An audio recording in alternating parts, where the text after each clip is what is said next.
Baru saja pada tanggal 25 Mei 2021 kemarin, Gubernur Bank Indonesia Peri Warjio mengumumkan suku bunga kartu kredit kembali diturunkan. Ini adalah kali kedua suku bunga kartu kredit diturunkan selama pandemi melanda Indonesia. Bagaimana dengan Anda? Apakah sebagai pengguna kartu kredit merasakan manfaatnya? Apakah transaksi Anda menjadi meningkat atau sebenarnya tidak? Nah, bagaimana pula untuk industri, kita akan ulas selengkapnya dalam Hore Bunga Kartu Kredit Turun Lagi. Oke, kita lihat selengkapnya yang perkembangan paling baru ya pada saat Gubernur Bank Indonesia mengumumkan hasil rapat Dewan Gubernur untuk bulan Mei 2021 pada 25 Mei 2021 hari Selasa kemarin nih, ada juga pengumuman terkait dengan suku bunga kartu kredit. Peri Warjio mengatakan suku bunga kartu kredit ini akan dipangkas dari 2% saat ini menjadi 1,75% dan mulai berlaku pada 1 Juli 2021. Alasan Peri Warjio adalah kebijakan ini diambil dalam rangka mendukung transmisi kebijakan suku bunga dan efisiensi transaksi non-tunai. Saya garis bawahi di sini transmisi kebijakan suku bunga, berarti termasuk langkah BI di sini adalah transmisi suku bunga ke kartu kredit juga ya. Jadi dikatakan salah satu faktor pertimbangannya adalah untuk meringankan masyarakat. Nah, kita ingat ini bukan kali pertama Bank Indonesia menurunkan suku bunga kartu kredit demi meringankan masyarakat. Pada tahun lalu, masih juga di masa pandemi tentu saja, pada bulan Mei 2020, Bank Indonesia juga telah menurunkan suku bunga kartu kredit dari 2,25% pada waktu itu menjadi 2%. Dan kembali turunkan ya kemarin untuk 2021. Nah, pada waktu yang bersamaan saat kebijakan ini diumumkan, Bank Indonesia pada waktu itu juga memberikan kelonggaran lain nih untuk para pengguna kartu kredit. Kebijakan yang diambil salah satunya adalah minimum pembayaran tagihan. Tadinya dari kebijakan 10% ini diringankan menjadi 5% untuk minimum pembayaran tagihan.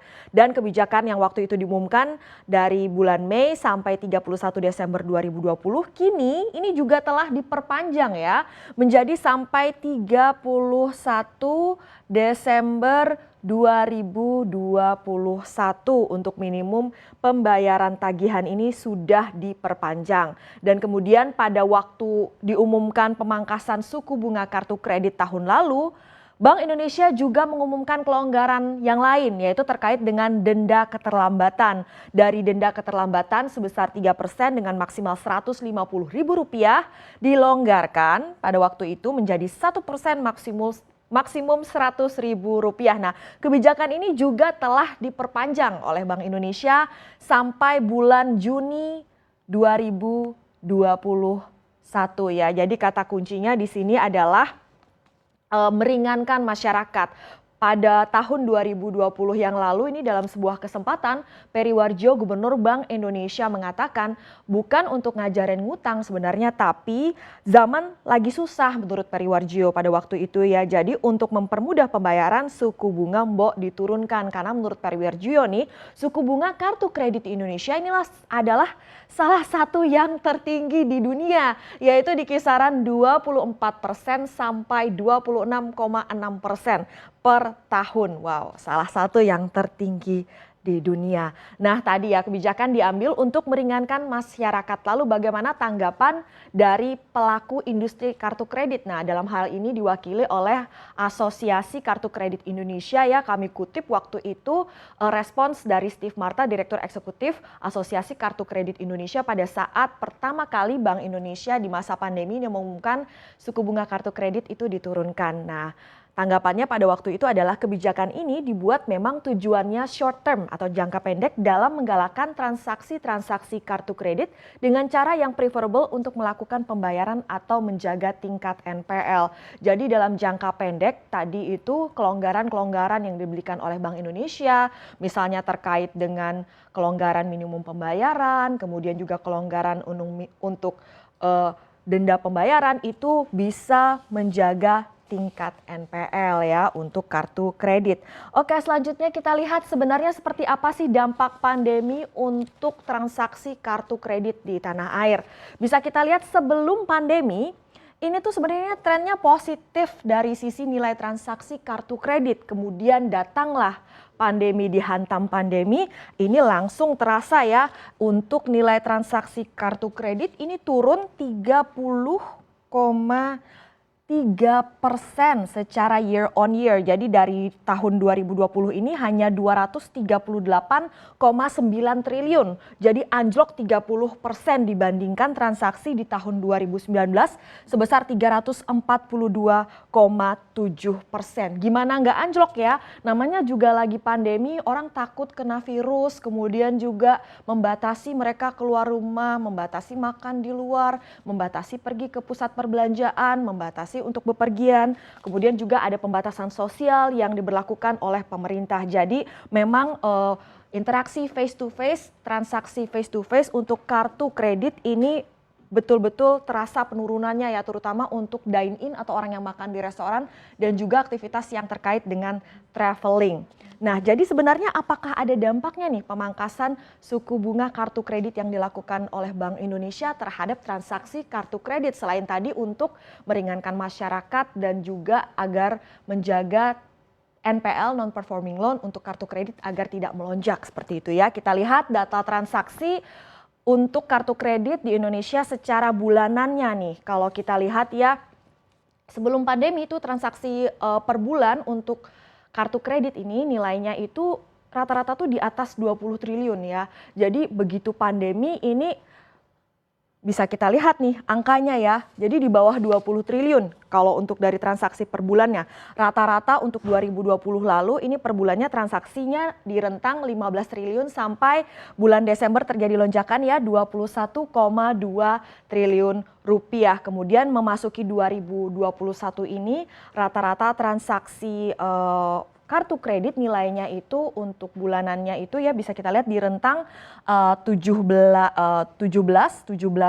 triliunan sampai 21 triliunan. Nah, kalau kita lihat, kita ukur nih ya, memang sudah kayaknya ada geliat ya. Tapi kalau kita Q on Q misalnya ya, kuartal 1 ya dari Januari sampai Maret 2021, ini kita total kemudian kita bandingin dengan kuartal 4 2020, ternyata nih sebenarnya masih terjadi penurunan ya.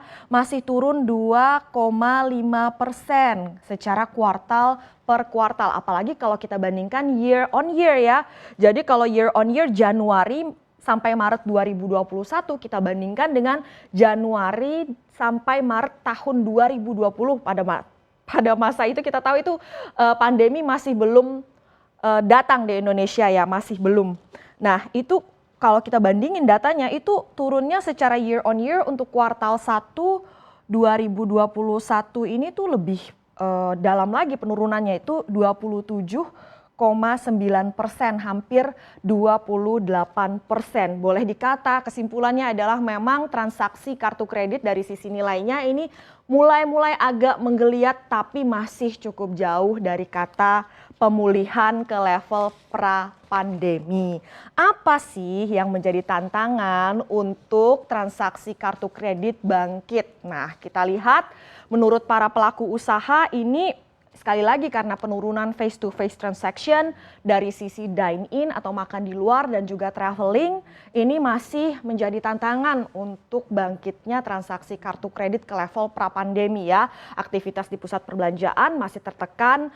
Kita tahu pusat perbelanjaan ini jam operasionalnya juga tidak seperti sebelum corona ya, masih ada pembatasan juga jam kunjungannya, kemudian dari sisi berapa banyak yang bisa berada di satu tempat makan pada saat yang bersama itu juga ada batasannya sekian persen, jadi memang masih tertekan. Kemudian sektor pariwisata juga masih belum pulih dan efeknya ini kemana-mana termasuk juga ke transaksi kartu kredit. Dan kemudian tantangan lain untuk kartu kredit, kita tahu kartu kredit ini sebagai alat pembayaran dan juga untuk kredit gitu kan. Nah, kalau dari sisi sebagai alat pembayaran untuk kartu kredit ini ada pesaingnya yaitu digital wallet ya.